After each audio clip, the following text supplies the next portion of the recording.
Okay, if people filter in late, then they'll filter in late. So, um, body and signal, cleaning up the signal from below. So, as a recap, the thesis of this class is our reality as we experience is constructed by the brain, and we can use different techniques to affect the unconscious part of this process and the conscious part too, but the unconscious is very underrated.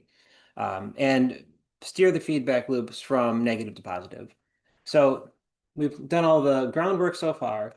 So the two main categories here are the signal and then how we process the signal. So the signal also matches up very well with just the body. Working with the body is a very direct way to kind of clean up the signal and give us more positive sensations to pay attention to. We'll talk about it. Nods. He nods. Nods. Truffle, come on. You're very pleased with yourself. He's not the Yeah. one saying nudge. Good. Nudge. Oh, shit. Truffle. Yeah, so homework check-in, I sent via email. If you did it or not, that's fine. But I'm kind of curious if anybody has any thoughts or experiences on this. One of the homeworks was, did you find something that felt nice to dance to? I find that dancing is actually a surprisingly effective way of like working with the connection between mind and body and like listening without thinking. So yeah, I guess I'll just open the floor and then to people who are on the chat too. If you can, I think you can even talk if you want to, or I can unmute you or something if you want to chime Can in. you hear me okay? Okay, I see Mia Grace. Yeah. Can you hear my I audio? can.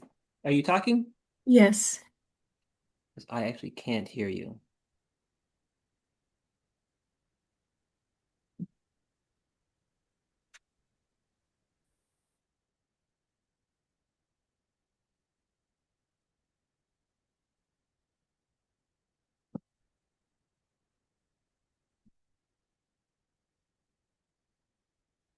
Well, maybe I'm the only one who can't hear the person who's speaking. So apologies for that. Yeah, maybe chat is better for whatever reason. I'll put Colin in the right spot. It should be. It should be, and it worked last time. So I don't really know why.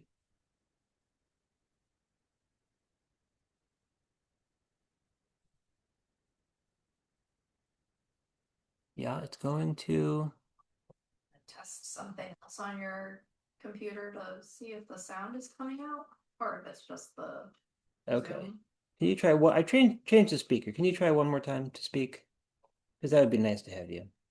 Hello, hello. I'm, yep, it's. Sometimes I have to change my audio volume through Zoom settings, not system settings.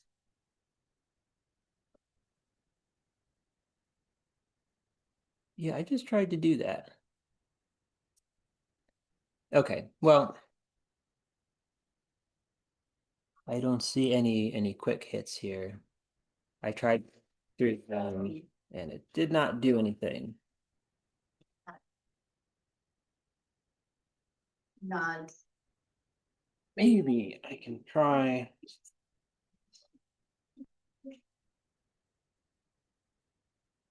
He's by force then. Not supported. Oh, I can just try power cycling this and see if it does anything. not nice. Okay, try now.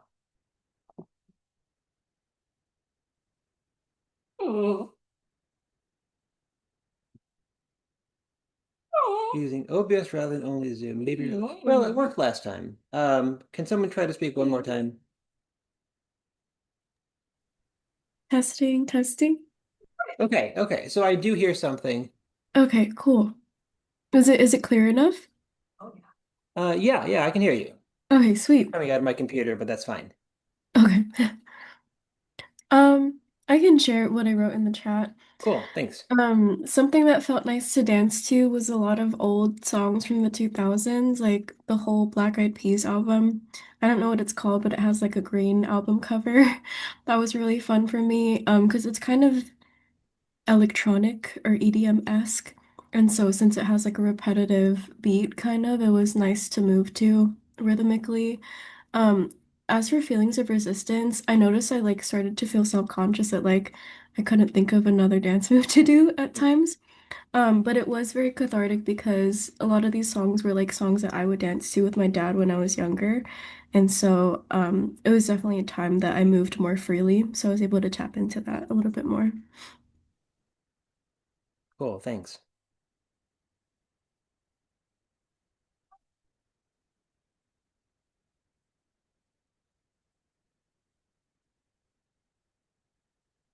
Yeah. Asked work yesterday. It was like I was sitting too long and I wanted to make a coworker laugh, so I was like trying to do a dumb dance for a second. That's not really it's adjacent to what the exercise is Yeah. supposed to do. That's cool. That's cool.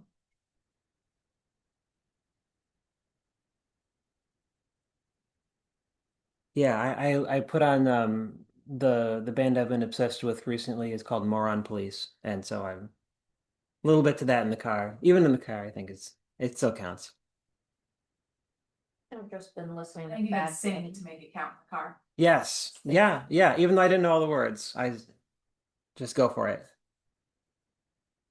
I've just been listening to Bad Bunny after the Super Bowl halftime show, so that's definitely dancey music. But it's not like I'm dancing it out. It's more like I'm dancing to feel parts of my body that really needed to stretch. Hmm. Yeah, that's so real. I feel like I do that. Yeah, like especially hip circles, I was like, this is a dance move, but also it feels pretty good.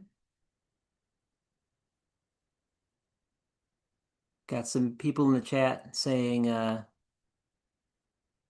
studies show that music we encounter and enjoy in our adolescence is usually forever linked to positive emotion. And on that note, I find 2000s emo music always gets me amped. Cool. Yeah, and then the grounding exercises were a couple in the email. Um, yeah, so we didn't talk too much about grounding, but it's just very simple things to get us back into the present moment. If there's like a lot of anxiety or something, it's kind of good to have a little bit of an established grounding practice just to kind of bring you back into the moment, like loops of thoughts that can be very negative. Like I've got lots of experience with that. And that's also pretty helpful, I think. Had anybody tried a grounding exercise before this class? Like the other another one that I hear people talk about is you notice like I forget the numbers, but it's like five things you can see, four things you can hear, three things you can touch, whatever. That always set me off. Like that still made me like trying to like something about this specifically noticing those things kind of made me a little bit so not didn't really help as much for me, but I know a lot of people love it.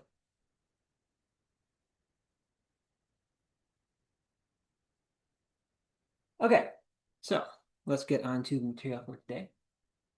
And welcome. We have someone new on the popped in the chat. Courtney and Tracy, welcome.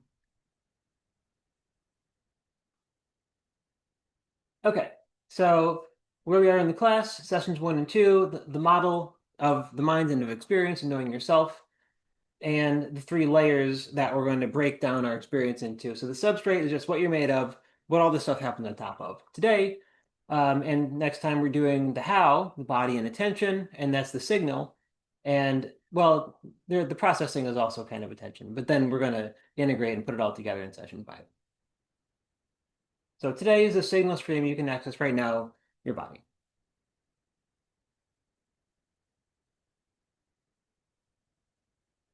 Okay, so why start with the body? A lot of signal effort, so we put effort into like making our work better, finding better relationships, making money, getting status.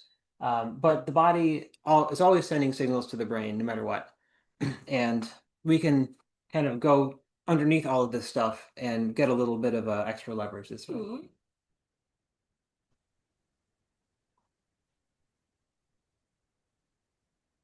So tension, just the breath, your posture, and your physiological state.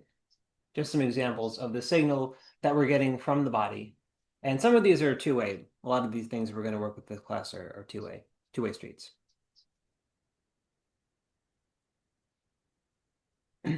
And because our brain's a prediction machine that generates the next moment of our experience based on what it expects to happen, we can make a difference in these loops. We have immediate access to the signal that comes up to our brain, and this creates the foundation that makes everything else easier using the attention practices and the other stuff we're going to talk about later on.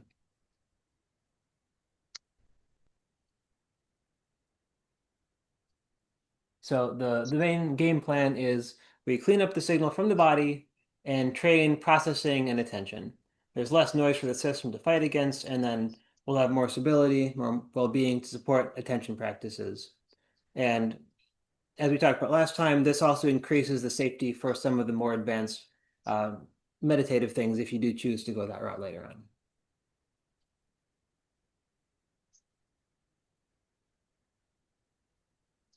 Okay, so the loop between the mind and the body, it's really one system, not two separate things.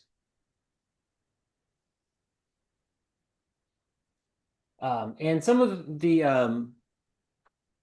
maybe underrated parts of this loop is the enteric nervous system.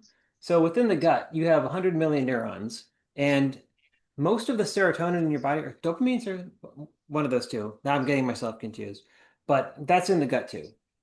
And as you know, those are happy brain chemicals, but the production is actually in the gut.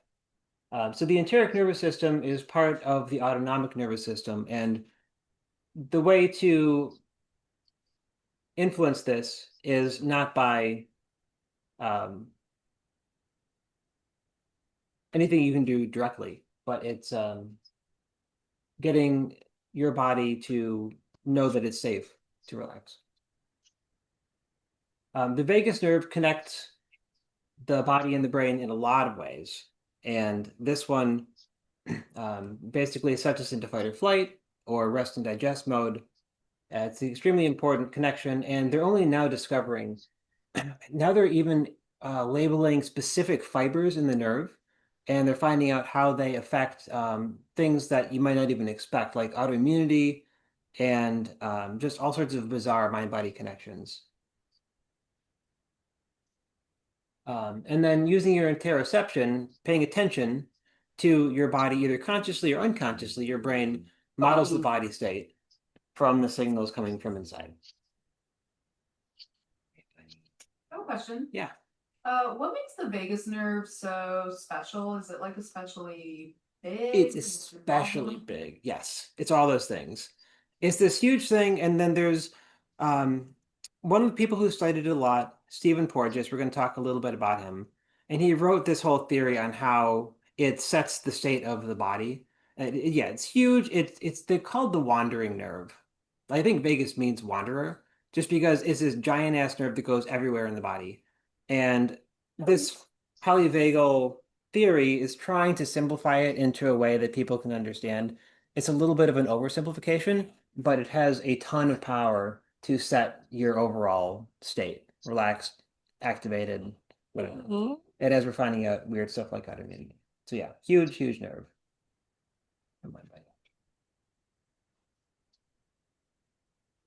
Buddy. Yeah, because this is all in. Oh, I'm sorry, Charles. I'm sorry, Charles. You must have another friend. You gotta find another friend, buddy. Yeah, so psychosomatic originally meant psyche and soma, as in mind and the body together. Psychosomatic conditions are not just like all in your head. It's like, oh, that's how your reality is generated. This needs to be treated just as seriously as any other condition. And emotions are bodily events. They're descriptions of what's happening in our body. So they are actually really important signals for us to help to integrate our mind and body. Fear is chest tightening, gut dropping. I linked that little visualizer thing in my homework from last week as an option. So if you had a chance to play around with that, that's cool. You, I don't think I'll put it up today, but just that was one way of visualizing where certain emotions often live in the body. Anger, heat, rising, maybe your jaw clenching, maybe you have a pressure in your chest. Shame, kind of a collapse or sinking, contraction, and something like calm can be a softening, warmth, or openness in the body. So I've mentioned Lisa Feldman Barrett before. She is a researcher who has come up with a lot of the ideas that we've talked about already. And she has a book called How Emotions Are Made, which is talking about how the brain assigns labels to different sets of sensations, and that's what an emotion is. And these all feed back into the brain again. When your brain is reading the emotions from your body, then it's generating new models about how the world is going to be in the future.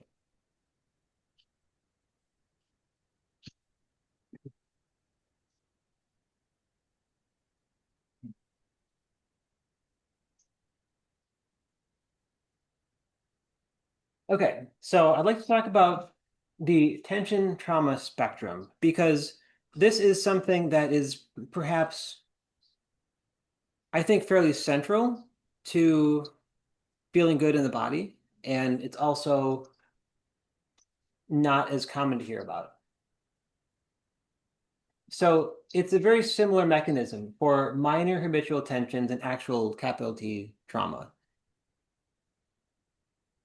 And by what I mean by this here is you could kind of call them body beliefs. So patterns held in the body set up by a stimulus, but are below conscious reasoning. What's an example of this? So if there's a website you've got to go to and it's slow and you hate it, and you're tensing your belly when it's loading. That's a very similar pattern as a larger traumatic response, but it's just a very, very light and mild example of it. Clenching your jaw when concentrating, bracing your shoulders before a phone call. These are all kind of body beliefs. This is not like a formal term, but it's a very useful concept to kind of pay attention to. Aww. It's a similar mechanism, but vastly different intensity. But these things happening also feed into our brain and set a baseline of bracing against something, being in a defensive state.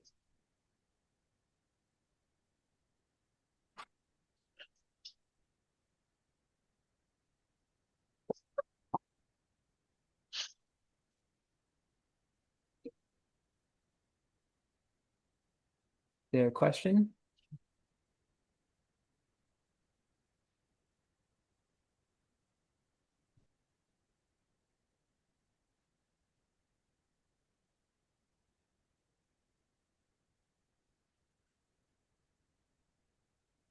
If someone is talking, I can't hear you.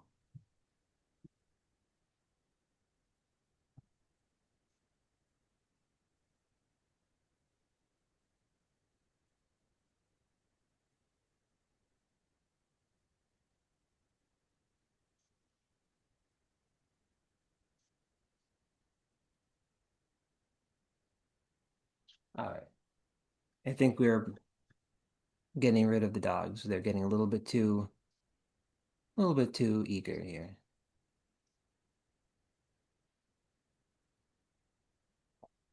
Can you hear me, Alex? Now I can hear you.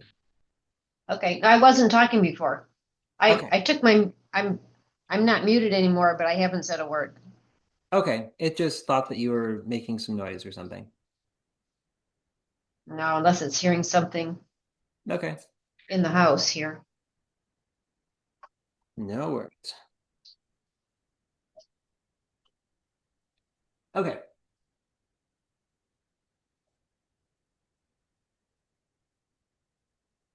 So the body is not separate from the mind. Physical and psychological are really the same system. And this guy did a lot of really, really interesting work. And I would love to talk about this is a whole rabbit hole here. But John Sarno was a back pain doctor, and he found that a lot of his patients, they would come to him with back pain, and excuse me, a lot of them would have messed up backs. Their disc would be bulging, herniated, whatever. And they also noticed that a lot of his patients, their backs would look fine, but they would have debilitating pain. Excuse me. So he found out that spine degradation did not predict back pain. Terrible spines with no pain, amazing looking spines, debilitating pain. And his hypothesis was that the pain was caused by the brain, and it was by a mechanism of the brain cutting off the blood flow to the body in certain places. That has been somewhat disproven, but his original findings are absolutely real. That the state of the physical body does not necessarily correspond to your subjective experience. So his favorite way to fix it was telling people just suck it up, go back to your life, live as if you don't have a problem, and your brain will realize you don't have a problem. Or you can do therapy and fix your underlying issues. There could be some sort of repressed emotion or something. And some patients have just recovered. They read half the book and they're like, my back pain is like 50% better. I know some people who were completely or at least largely fixed by using John Sarno's stuff. Some of them had back pain or other issues. And this is not just back pain. This is actually, we're finding out this applies to more and more things, more and more conditions. So in the prediction machine terms, the brain learned a response and keeps running it. That my back hurts when I go to work, or when I love playing golf, but whenever I swing, then I'm feeling debilitating pain in my back and I can't play anymore, or whatever else it is. Now, there's often an emotional component, like there was some sort of stressful event or traumatic event that started this, but not necessarily. By whatever reason, the brain learned this is painful, and that's just it.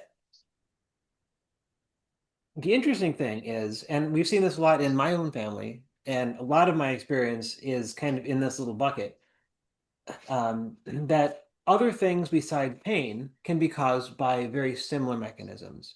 Something in the brain realizes that there's a stress when you are in some sort of situation, or um, one common thing is chemical sensitivities.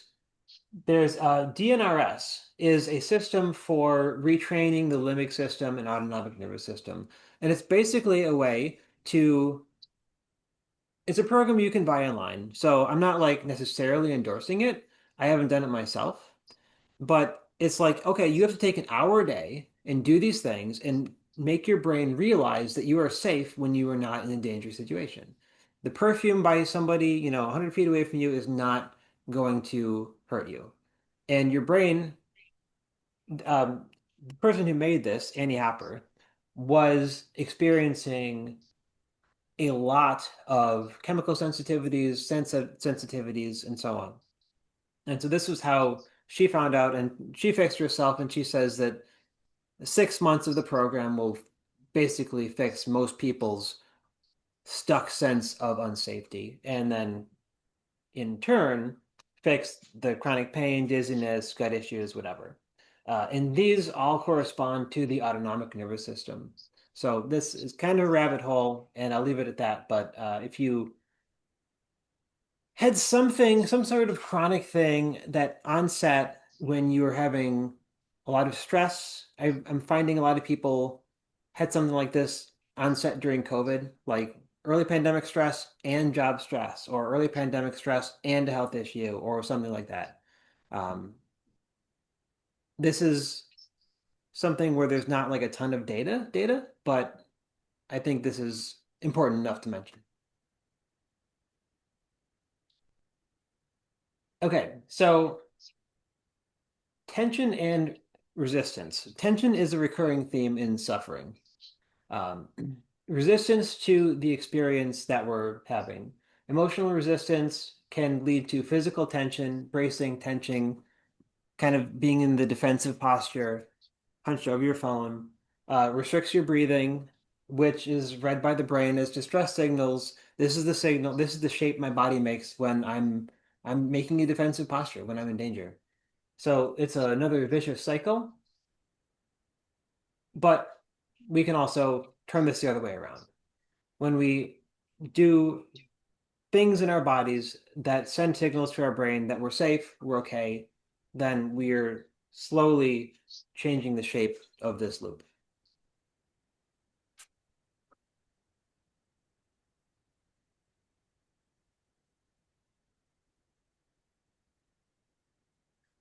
Okay. So for threat and safety, one really common reason why the signal coming up from our body to our brain is it feels bad is because we don't feel safe. This is a very common thing, but realizing that the felt sense of safety is appropriate when we're safe in the moment.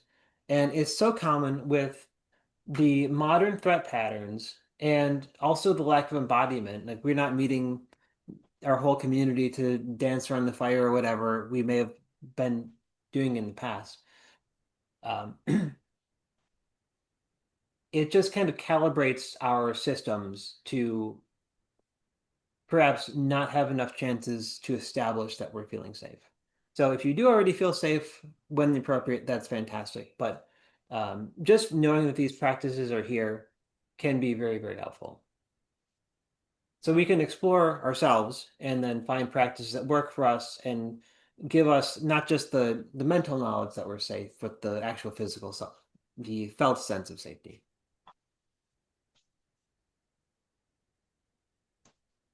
And this comes back to the autonomic nervous system, which does basic life functions, digesting, resting, relaxing, and the limbic system, which manages threat and emotions, and helping all this to return to a healthy state.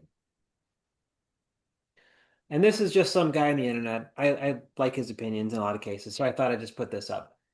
The key lies not in trying to keep rewards chronically high, not always finding the newest thing to, nicest food or whatever. Instead, it lies in keeping the threat detection systems that limit our baseline happiness chronically low. So there's a lot of mileage in this, I think.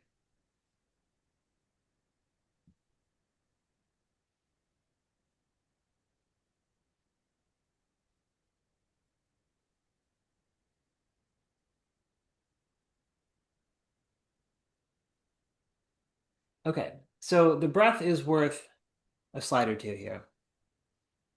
The breath is the only major system that's both automatic and voluntary.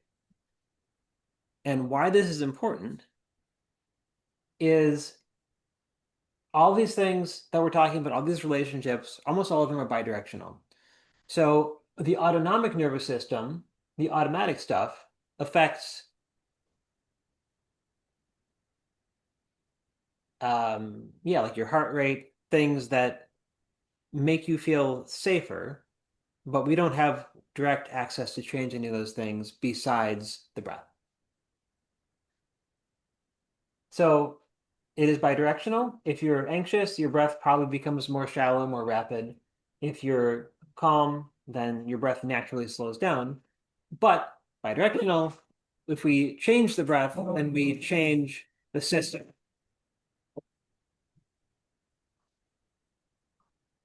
That is connected to the breath. And there's a lot of individual differences here. I was somebody who tried a lot of breath work early on, and I felt like I was gonna puke. Like it just felt really bad. Even the stuff that was supposed to be relaxing, or at least most of it was. So please experiment with different sort of breathwork patterns. Your felt sense is really important here.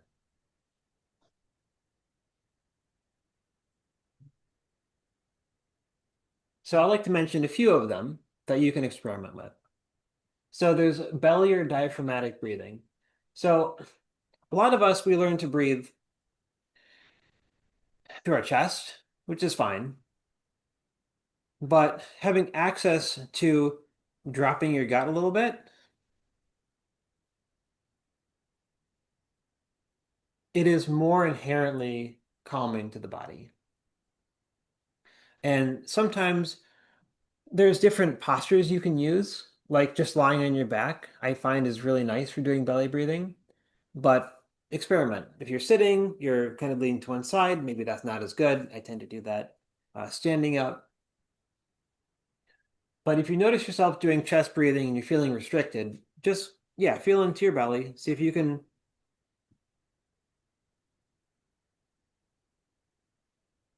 breathe that way a little bit. The exhale. The exhale is linked to the parasympathetic, which is the part of the autonomic nervous system that says it's okay to relax.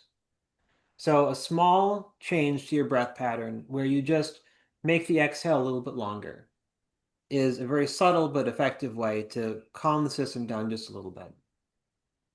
So one thing is called box breathing, where you count a certain value up, you hold, like breathe in for 4 seconds, you hold for 4 seconds, then you exhale for four or maybe a little bit more, and then you wait 4 seconds at the bottom. So it's like a box, or kind of like a box if you were to imagine those being the length of the sides. But I didn't like that personally. Like trying to do the numbers in my head, like I just felt like it was a little bit of a distraction. So when I do this kind of stuff, I just try to subtly make the out breath a little bit longer. Or I do different things with my attention, which we'll have a chance to play around with. And you can use this anywhere, anytime. It's very subtle, but a little bit can go a long way. And vocalizing. We've talked about this before. Sighing a little bit, just when you need to, listening to your body on that. And when you do sigh, just like drop it. Um, Humming, chanting, singing are all very, very old and very established processes for a reason. The didgeridoo is really cool. That one actually, they've done studies on sleep apnea, and didgeridoo can improve the sleep breathing for a lot of people. I actually bought one for that reason. It's fun. And just kind of a anecdotal thing. There was like one or two times when I was playing it. I don't play it to sound good, but just to, for the benefits. And I just felt like a whole nervous system just like like release all of that tension. And I don't know why it happens sometimes, not others, but all the ingredients are there. The voice, the vagus nerve being stimulated, the nitric oxide production, probably other things we haven't even discovered yet. So when you're not going to be bothering anybody, then yeah, definitely add a little bit of juice to that breath, that sigh with some voice.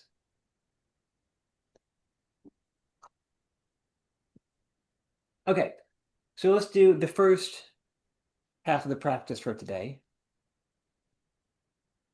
He's vocalizing. I don't know if you can hear that on Zoom.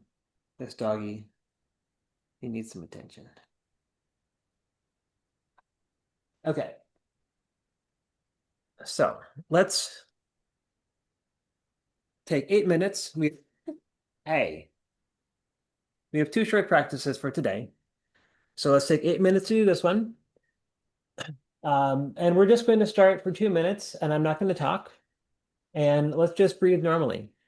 Which is, you can close your eyes if that feels good, but you don't have to. Just pay attention to your breath. When you're not changing anything about your breath, then what does it feel like?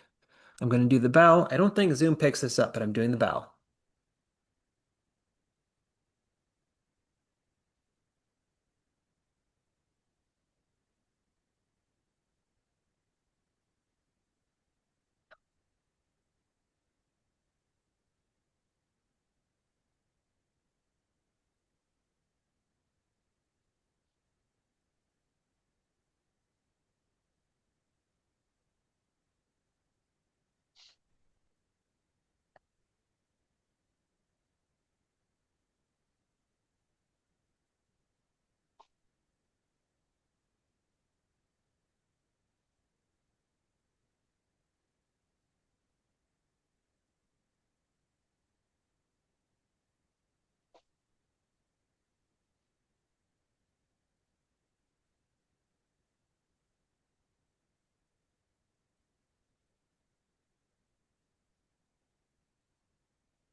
Yeah, so now let's add some contrast to this. You can try breathing through your chest and your shoulders. And then after a few breaths there, let's try the belly. You can switch there and back. And if you know any other ways to emphasize your breath, you can experiment with that too. But at least chest a little bit and belly a little bit.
Yeah, so now let's put our breathing in the belly if that's comfortable.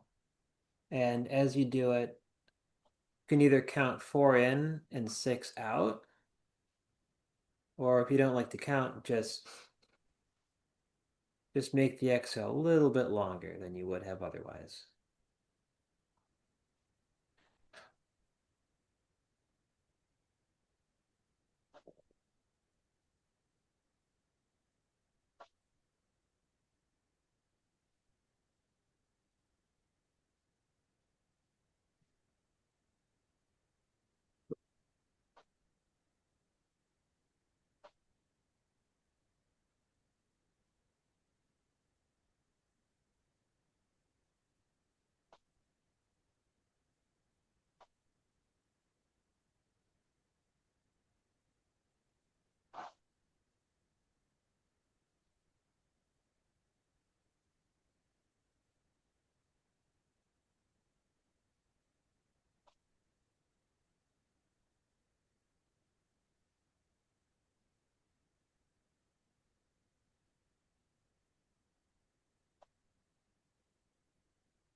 And finally, let's play with our attention a little bit. So keep breathing wherever you like, but as you're doing so, let's try putting our attention in front of our body, just somewhere in front of us. And you can open your eyes if that's easy. Let's just do a few breaths this way and see if that changes how it feels.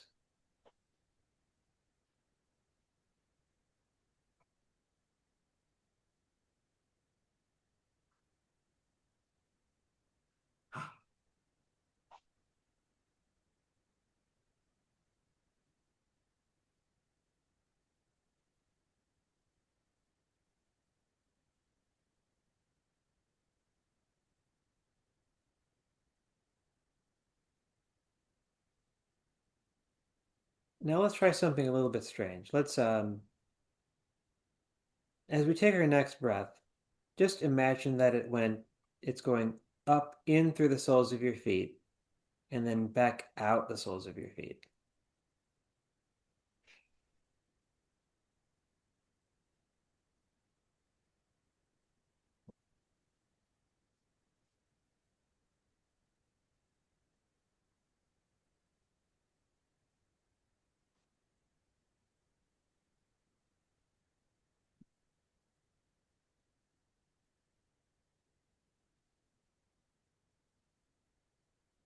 And finally, on our next breath, let's imagine that the breath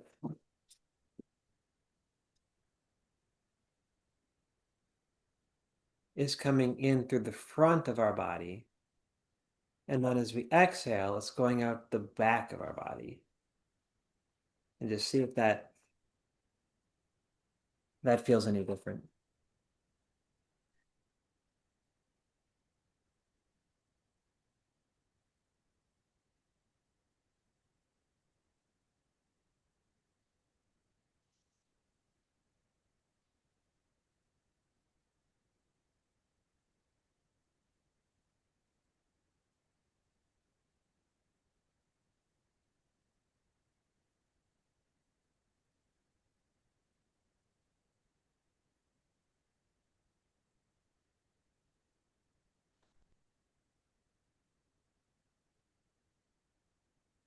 All right, there's the bell. So how did that land? Some of that stuff at the end is a little bit weird, I know. Cool. Yeah, I like that one too. I thought that felt nice. Yeah, the out breath is really weird for me on this kind of thing because I've been doing kind of attention, meditation, breath stuff for a while. And I'm not sure exactly why, but this is a little bit of a not a super uncommon thing among people who do that. But there's a twitch that I get in my front of my body on exhale sometimes. And it's like involuntary, but it only happens when I'm doing the thing that I know will cause it. So it's like semi-involuntary. Me too. I Really? feel it right here. It's like a slight twitch when Oh. I exhale like completely. I have to like really empty and then I feel it like right here. Interesting. Not here though. Yeah, people have it different places, so that's really cool. Do I know why? Um, I don't think entirely we do. Some people call them kriyas. What's that? Kriya, Kriya. Um, but it is a common thing and it's harmless. And actually, I kind of like it because it means that I'm doing something that is relaxing my body. It's like a Geiger counter for chilling out for me, which I like. And I have someone on the chat saying the chest breathing, I could feel tension in my chest. Yeah, that's really common.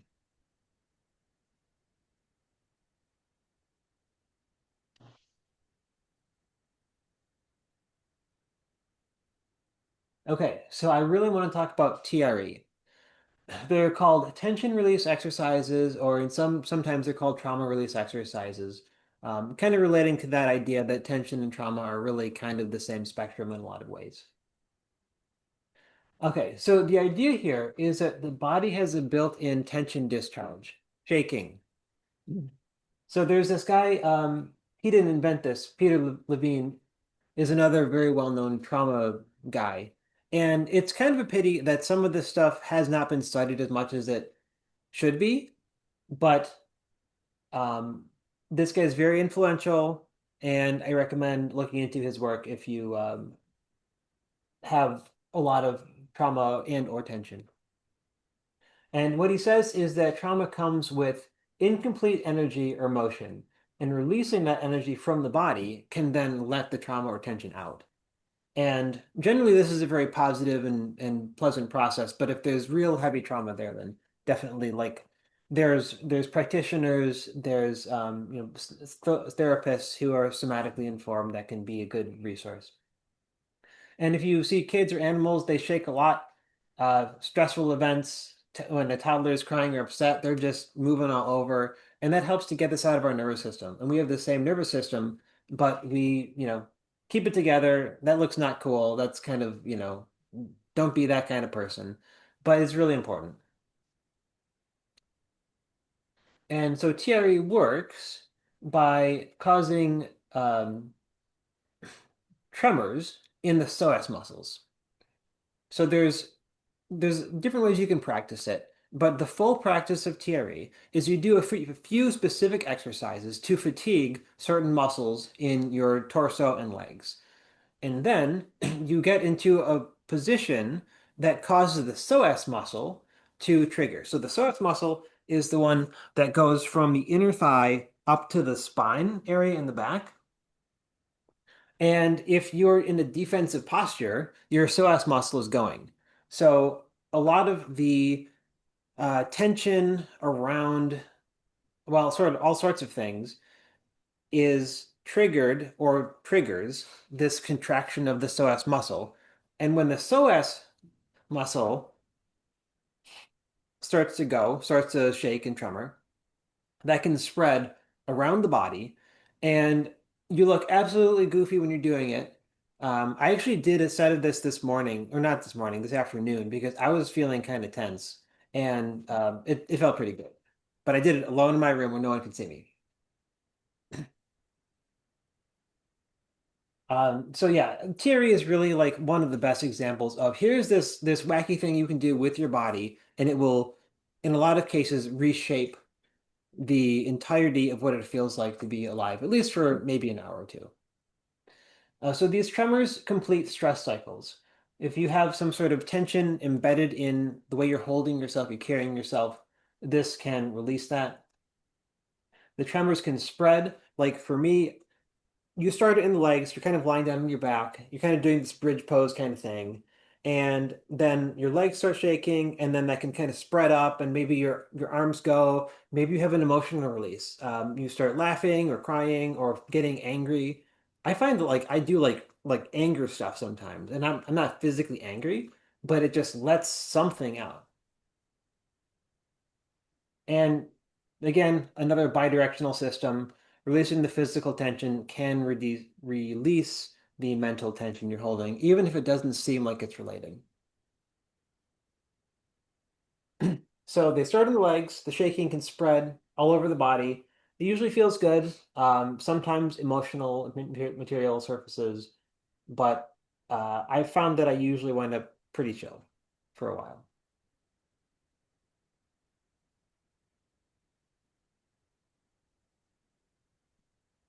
Yeah, so this is not just tension release.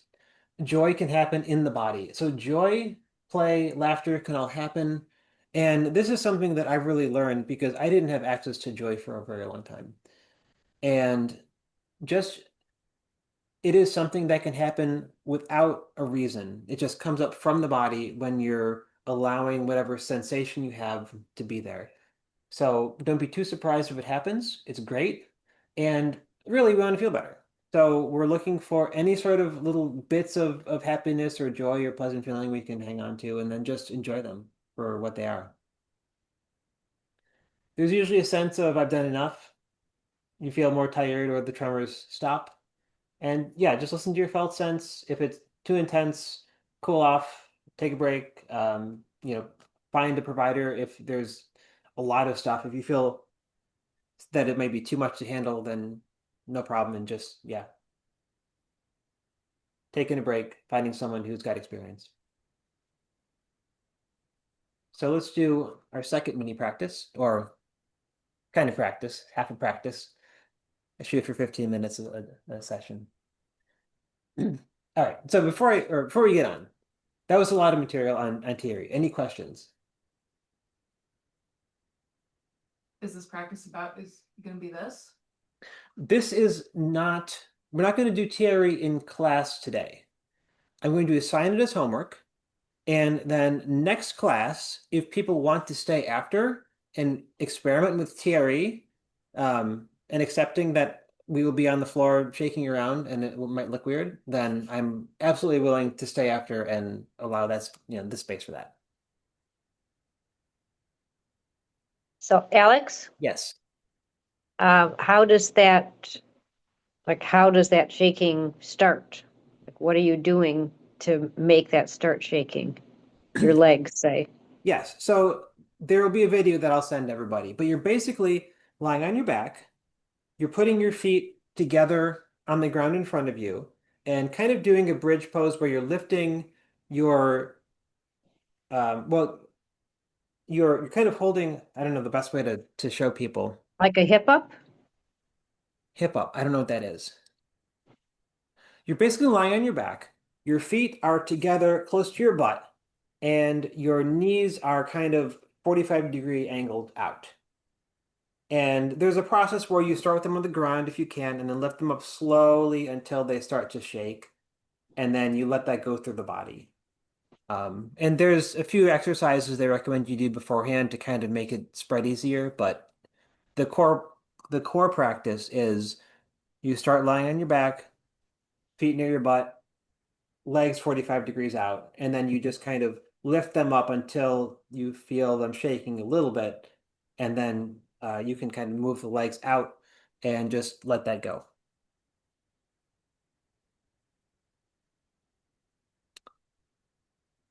Does that make sense? Yep. Cool.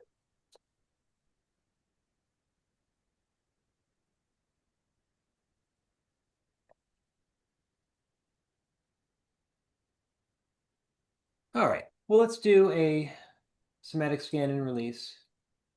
How much do I have to go? Yeah, that's basically it.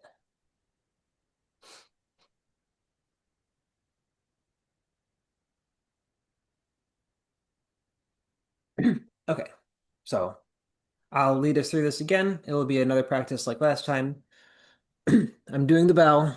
We're getting into it.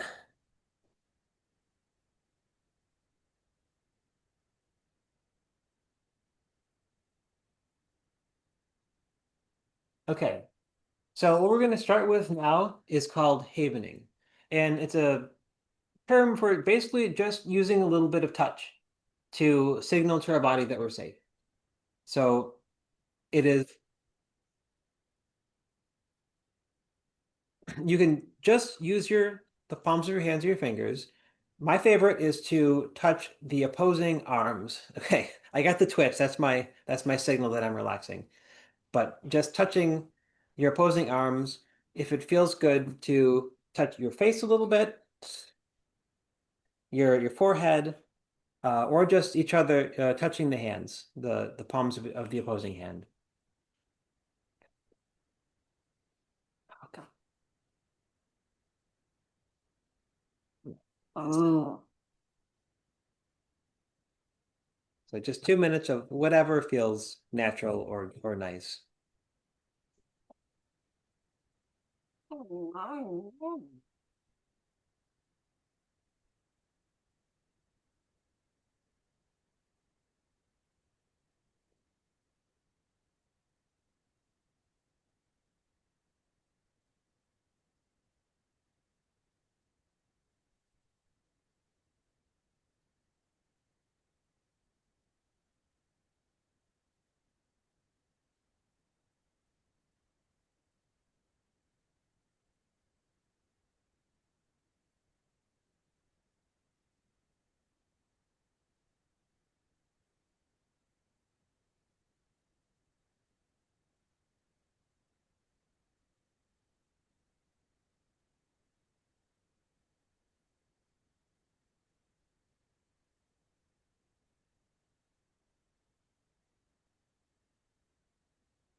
So you can either keep with that, or now you can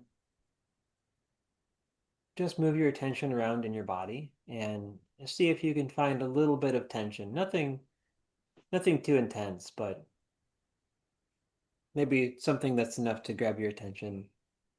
And first, let's just, if you found something, get a little bit curious about it. Because even if it's tension and it might not feel great. There's probably a reason why our body started to do that. So just having a little curiosity about why it's there, what the tension feels like. Is there like a shape to it? Would it have a color?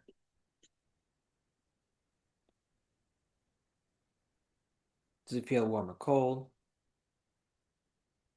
And now let's give it a little bit more. So let's see if you can actually tense a little bit more than it's doing for just a couple seconds, and then let go of that while you're breathing out.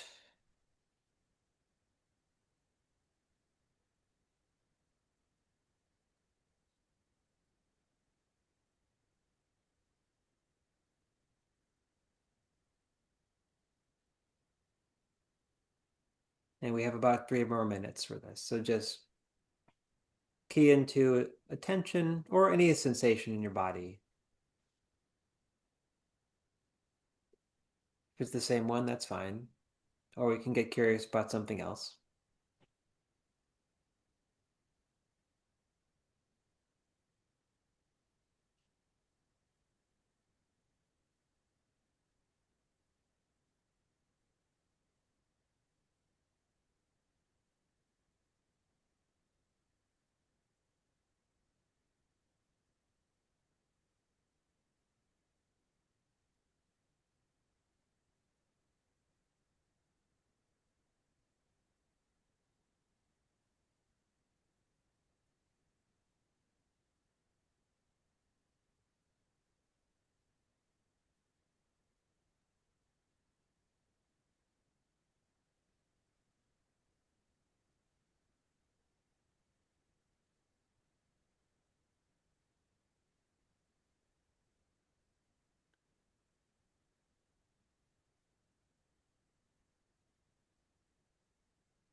And we can just, if it's comfortable, just let go of any of this focus and just breathe normally for another couple minutes.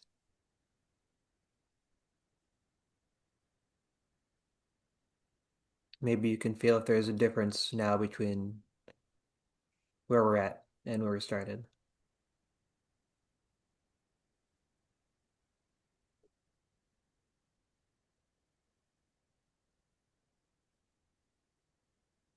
I'll give us 1 more minute.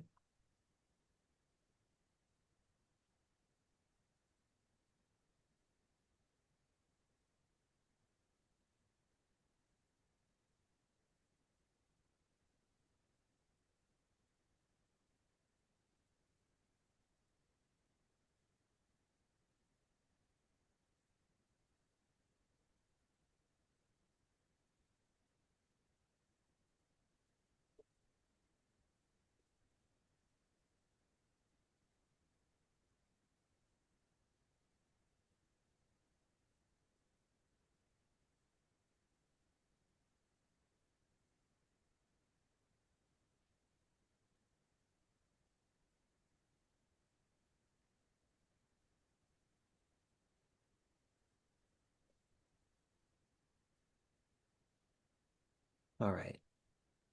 That's the bell.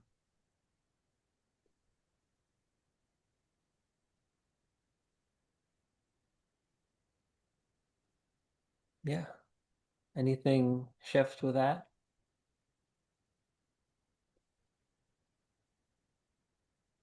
I'm more aware of a pain in my stomach than Hmm. I wasn't there before. Hmm. That can happen.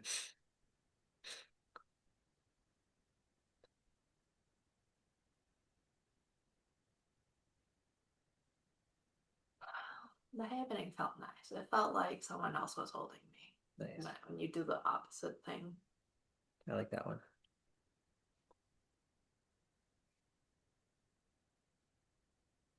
Yeah, it's interesting when I do something relaxing like that because I feel like my voice kind of drops a little bit because like I was probably holding tension somewhere, and when it releases tension, like that can actually make the voice settle a little bit, which is fun to play with. It made me want to just start doing yoga. Cool. Yoga's great.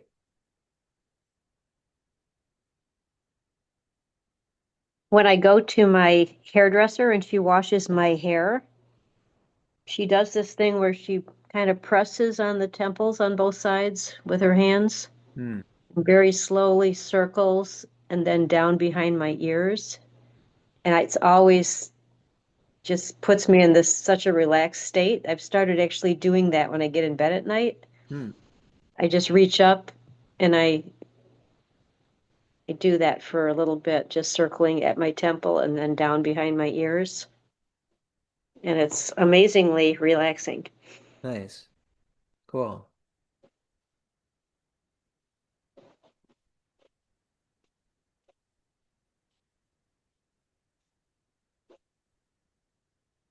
Yeah, I'm doing that now, and that feels really good. Yes, we like this. We like this.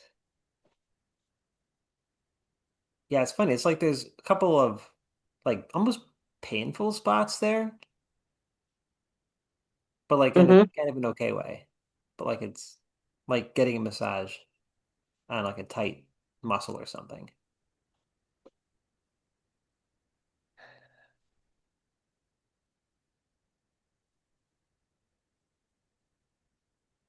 Yeah, I feel better. All right, there's a few more tidbits I want to throw in before we finish today. More body first approaches. There's so many things here. You mentioned yoga. There's qigong and tai chi are great. Alexander technique is a very interesting one. I've actually done a few lessons in this, partially to get experience for this class. Last time I ran this thing, I was doing lessons. Alexander technique is a way of retraining posture and movement, and it's basically a way of trying to reduce the amount of tension and effort we're using to stand, walk around, move, and so on.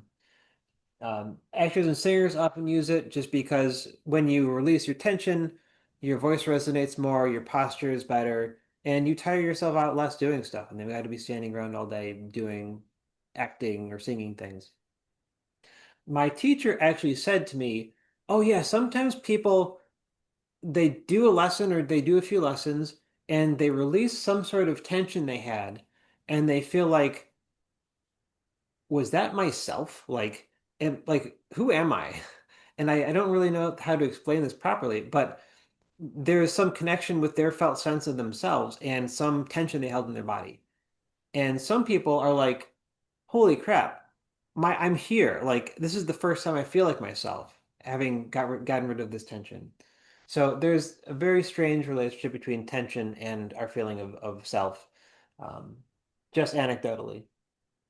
But this can be very useful because tension is just so tightly coupled to suffering, so tightly coupled to the brain reading that the body is in danger, and something like this can be helpful. Body work in general, not just massage. There's a bunch of disciplines, Rolfing, myofascial release, craniosacral, somatoemotional release. And if you haven't done, it can be expensive, so, not something we can do all the time, probably. but there is a lot of weird stuff, a lot of really cool stuff that can happen. Emotionally, it's not just about like muscular tension.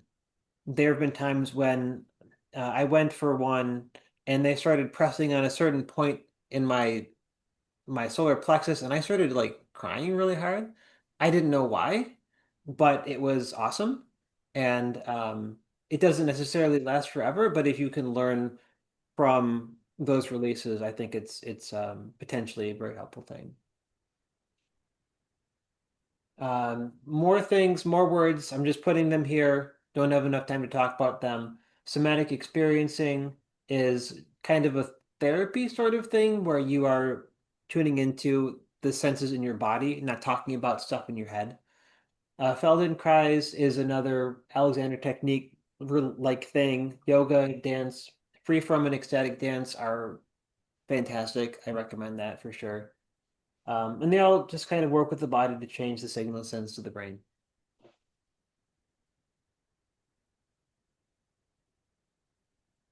And just hit you with a few signs of relaxation. I kind of touched on this with the twitching and stuff, but if you're doing some of these practices and these happen to you, it's all normal. Yawning, even if you're not tired, twitching or shaking, tears or eyes watering, even without an emotional component. Digestion changes, sounds, movement from the guts. It can sound really weird, but like all sorts of sounds there are normal. It's just very tightly coupled to the autonomic nervous system, the enteric nervous system. Emotional responses, perhaps without a reason that you can realize, anger, joy, or laughter, feelings of lightness or heaviness, genital responses, all very normal when you're doing this kind of stuff. So it doesn't necessarily like, don't fixate on these things. You don't need them to be doing good work, but they might happen. And if they are, you're probably doing something good. Yeah, these are generally mediated by the autonomic nervous system, shifting from fight or flight mode or freeze and shutdown modes, which are not pleasant, to rest and digest, which is pleasant. It's very healing. I mentioned earlier Stephen Porges' polyvagal theory. The biology isn't quite right, but he's got very good descriptions of the felt sense, what it feels like to be in these states. So it's definitely worth looking into a little bit. And if you're very stressed, these are like relaxing responses. If you're very stressed, you may have similar or opposite to this list. And I know a lot of these. My digestion slowed a lot when I was super stressed. I became lactose intolerant because it wasn't working properly. Um, but you might still have tears or eyes watering because your emotions are just overwhelming. Um, and it's just because it's all acting on the same systems in the body that are at extremes either way.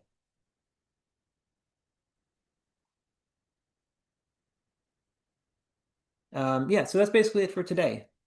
Any questions?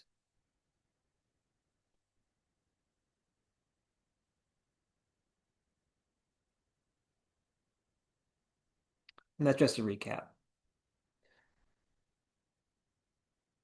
Um, I have a comment actually, Yeah. not a question.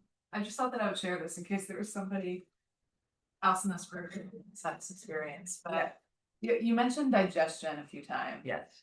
And I suspect there are people who are interested in this class who have had some sort of a digestive issue. I have.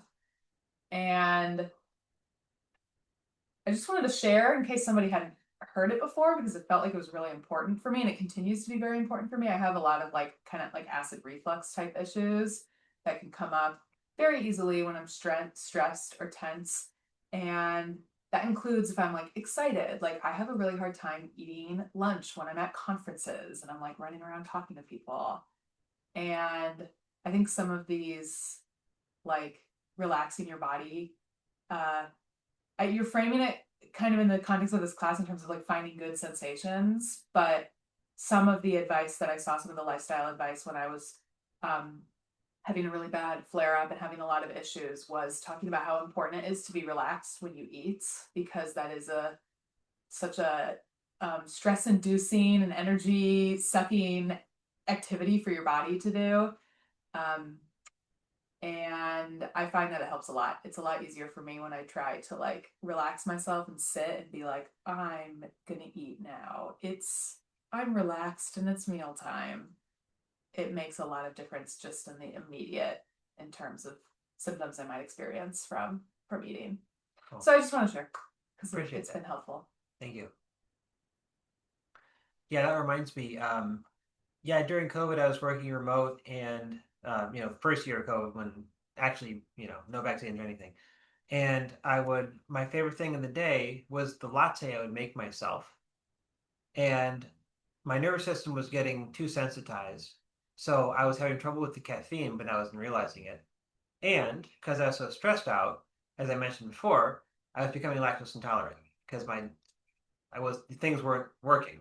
And so I would have my little my meeting with my boss after lunch, and oh my gosh, it was like the most loud, terrible stuff that was going on. Um, yeah, I feel you very much on that.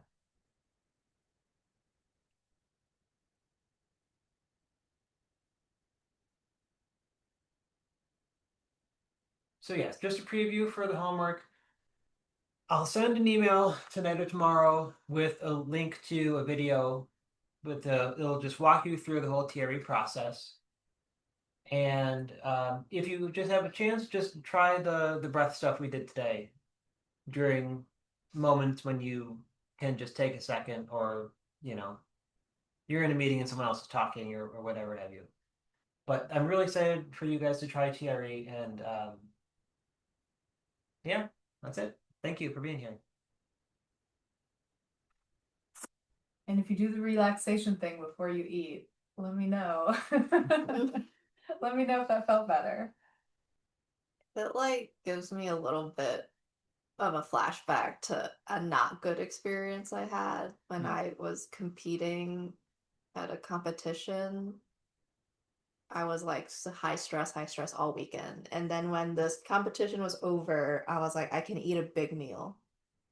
It's fine. So I was eating like this big dinner. It was really nice. And then that night, I could not keep it down. I ended up throwing up that night and thinking, like, oh, I'm finally relaxed enough. And I don't think I was. I think like I was still so hyped on whatever I was feeling from my competition that weekend. And it just all came up. So, You needed yeah. to shake it out. Yeah, I think I was not prepared mentally for that. I thought I was prepared mentally, but maybe my body wasn't also relaxed enough for it. But yeah, I feel you.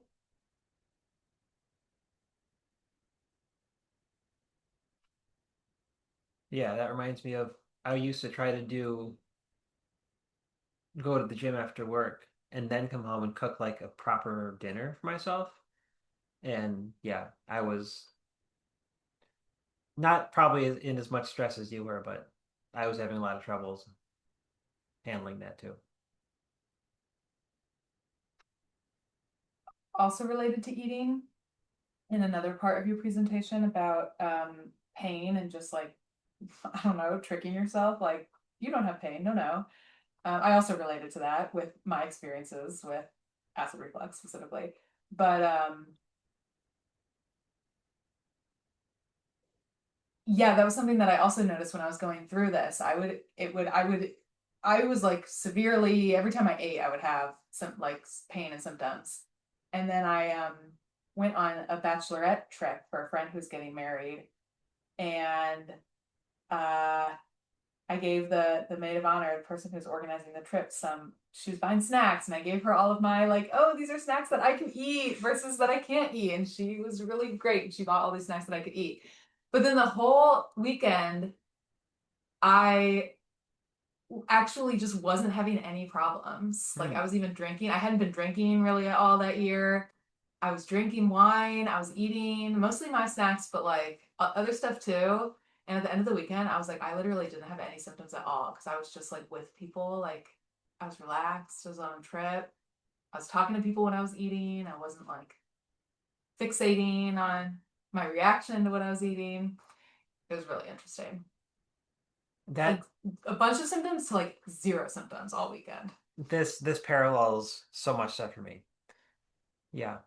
I would always have I would like go to visit my family, travel to see them, and I would feel great. And then I'd come back to wherever I was, whether Boston or whatever.